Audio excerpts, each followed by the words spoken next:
Lebanon versus Bangladesh বিশ্বকাপ এবং Asian cup বাছাই পর্বের দ্বিতীয় রাউন্ডের ম্যাচের সময় আর মাত্র কয়েক মিনিটের অপেক্ষা।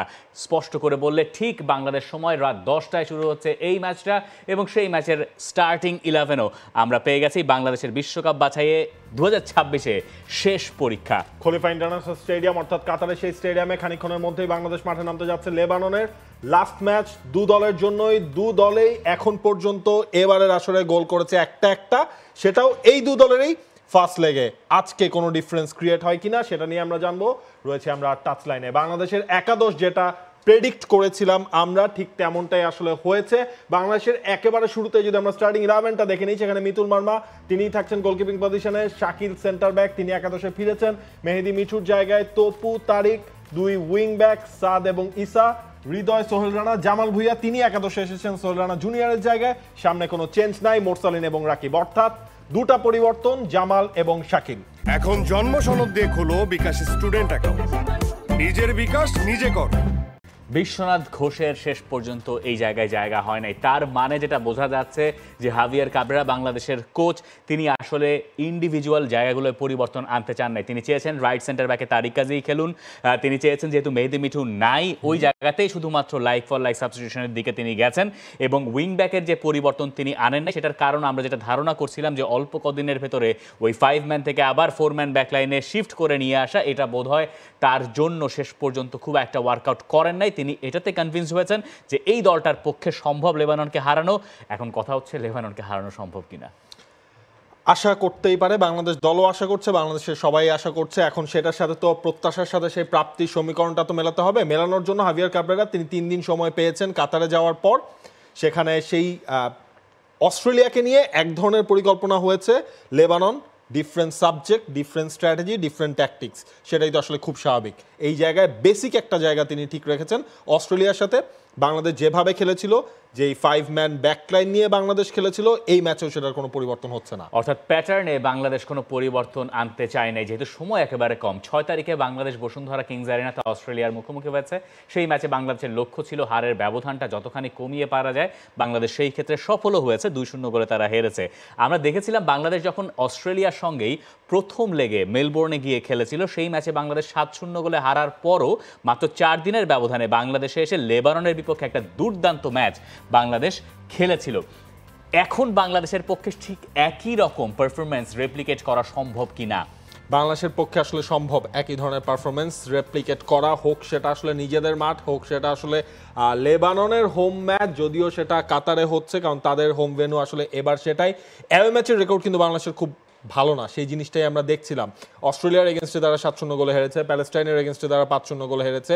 আজকের ম্যাচটা সেই জায়গায় বাংলাদেশের আসলে কাজ যেটা হবে, দু দলের র্যাঙ্কিংয়ের অন্য দলগুলোর থেকে একটু কম তাদের ডিফারেন্সটা, তবুও 64। হ্যাঁ, মানে এটা প্রমাণ করে যে বাংলাদেশ কোন স্টেজটা আসলে খেলছে, বাংলাদেশের গ্রুপে আসলে কারা কারা পড়েছিল। দেখেন, আমরা যদি স্টার্টিং 11-এর সেই জিনিসটাতে আসি, মিতুল মার্মা অস্ট্রেলিয়ার সাথে ম্যাচে ভালো করেছেন, তপু, তারিক তাদের জায়গায় সলিড। আপনি দুই উইং ব্যাকের জায়গায় যে হাভিয়ার কাবরেরা যে চেঞ্জটা করেন, আপনি চাইলে উনি কি করতে পারতেন, বিশ্বনাথ ঘোষকে এনে সাতকে উনি এক পাশ থেকে সরালে কি হতো, হয় আপনার ইসার সাথে চেঞ্জ করতে হতো।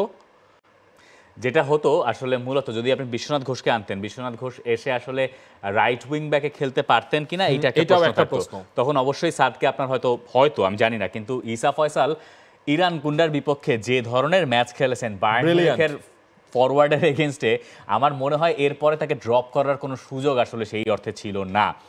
তাকে আজও একটা পরীক্ষা দিতে হবে এবং পরীক্ষাটা একদমই সহজ না, হয়তো ইরান কুন্ডার মতো অত কঠিন না, কিন্তু আপনি যদি ওই একই লেভেল ধরে রাখতে না পারেন তাহলে মুশকিল। এটাও মনে রাখা দরকার যে বাংলাদেশের ফুটবলাররা যে আউটফিল্ডটাই খেলতে যাচ্ছে, অর্থাৎ খলিফা ইন্টারন্যাশনাল স্টেডিয়াম, যেখানে বিশ্বকাপের ম্যাচ হয়েছে, বিশ্বকাপের ওয়ান অফ দ্য ভেনিউজ ছিল ওই স্টেডিয়ামটা, মাঠ প্রচণ্ড ফাস্ট, মাঠ একেবারে গালিচার মতো, এবং ওই জায়গায় আপনি এক্সপেক্ট করবেন যে বাংলাদেশ ভালো ফুটবল খেলবে, যদিও বাংলাদেশিরা বাংলাদেশের মাঠে খেলে অভ্যস্ত। আমরা জানি না যে বাংলাদেশ আসলে মানে এই যে ফার্স্ট আউটফিল্ডের কথা বলছি বা যা বলছি, এটা আসলে কাকে বেশি সুবিধা দেবে, লেবাননকে নাকি বাংলাদেশকে? তবে এটুকু পরিষ্কার করে বলতে পারি যে বাংলাদেশে যখন লেবানন এসেছিল তাদেরকে যে অসুবিধায় পড়তে হয়েছিল সেই অসুবিধায় লেবাননকে পড়তে হবে না, এবং বাংলাদেশকে অনেক ভালো খেলে লেবাননকে হারাতে হবে যদি তারা হারাতে চায়। এবং এই জায়গায় একটা বড় আসলে যেই রোলটা প্লে করতে হবে সেটা হচ্ছে হৃদয়ে, ডিফেন্সিভ মিডফিল্ডার। তাকে দেখেন কাকে কাকে সামলাতে হবে। হাসান মাতুক রয়েছে ওই দলটার মধ্যে, করিম দারউইশ রয়েছেন ওই দলটার মধ্যে।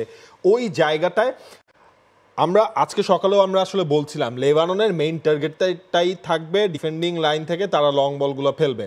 হ্যাঁ, আপনার উইংয়ে আছে অপশন, আপনার হচ্ছে পেনাল্টি এরিয়ার ঠিক বাইরে যেই জায়গাটা, সেখানেও যদি হচ্ছে সেই জিনিসটা আসে তখন ওমরকে আটকাতে হলে কিন্তু হৃদয়কে ফার্স্ট সেই জায়গায় আসলে পৌঁছাতে হবে। দুজন ফরওয়ার্ড যদি আমরা ধরি, ওমর চাবান এবং করিম দারউইশ, ফিজিক্যালি বাংলাদেশের চেয়ে অনেক বেশি এগিয়ে থাকবেন, কোনো সন্দেহ নাই। কিন্তু যে জায়গায় বাংলাদেশকে ভোগায় অপোনেন্টরা বা ভোগানোর চেষ্টা করে সেটা হচ্ছে ফুল ব্যাকরা। আপনি যদি দেখেন যে অস্ট্রেলিয়ার সঙ্গে ফুল ব্যাকরা যথেষ্ট অ্যাক্টিভ ছিল, মানে অস্ট্রেলিয়ার ফুল ব্যাকরা, এই ম্যাচেও ঘটনা আসলে সেরকমই ঘটবে। এখন এই কারণে বাংলাদেশের 5 ম্যান ব্যাকলাইনটা খুব কাজেও দিতে পারে, যেহেতু বাংলাদেশ 3 জনকে পেছনে রেখেই যাচ্ছে। আমি ডিফেন্স নিয়ে সত্যি কথা বলতে সেই অর্থে খুব একটা চিন্তিত না, কারণ বাংলাদেশের ডিফেন্ডাররা আমার কাছে মনে হয় সলিড পারফরমেন্স দেখিয়েছেন অস্ট্রেলিয়ার সঙ্গে। এরিয়ালেও তারা যথেষ্ট ভালো ছিলেন, কিন্তু যেটা হয় যে বাংলাদেশের অনেক সময় ওই যে খেই হারিয়ে যায়, তো ওই খেইটা না হারালে হয়, আমরা ধারাবাহিকতার একটা অভাব দেখি, সেরকম কিছু না ঘটলেই আমার ডিফেন্স নিয়ে আমি সেই অর্থে চিন্তিত না। তবে আমি মিতুল মার্মাকে নিয়ে একটু যেটা দেখতে চাই যে মিতুল মার্মা পুরোটা সময় ফিট থাকছেন কিনা। বিশ্বকাপ বাছাইয়ে বাকি যে ম্যাচগুলো দেখেছি সেখানে এই ব্যাপারটা একটা প্রশ্নবোধক চিহ্ন আমার মনে অন্তত পক্ষে এঁকেছে। সোহেল রানা জুনিয়র তিনি তো আজকের ম্যাচটা খেলতে পারছেন না ইনজুরির কারণে। জামাল ভুঁইয়া তিনি ফিরেছেন, এক্সপেরিয়েন্স ক্যাম্পেইনার, বাংলাদেশের সবচেয়ে বেশি ম্যাচ খেলার রেকর্ড আসলে তার রয়েছে। জামালের এই জায়গায় একটা বড় রোল কিন্তু জামালেরও আছে। কাউন্টার অ্যাটাকে যখন আপনি যাবেন, অবভিয়াসলি সেই জায়গার মধ্যে জামালের ওপর অনেক কিছু ডিপেন্ড করবে, তিনি কিভাবে সেই জিনিসগুলোকে কানেক্ট করবেন রাকিবের সাথে। হ্যাঁ, জামাল যে পজিশনটায় খেলবেন হয়তো এমনও হতে পারে তার ঠিক উল্টা ডিরেকশন থেকে মোরসালিন কাটিং করে ঢুকছেন।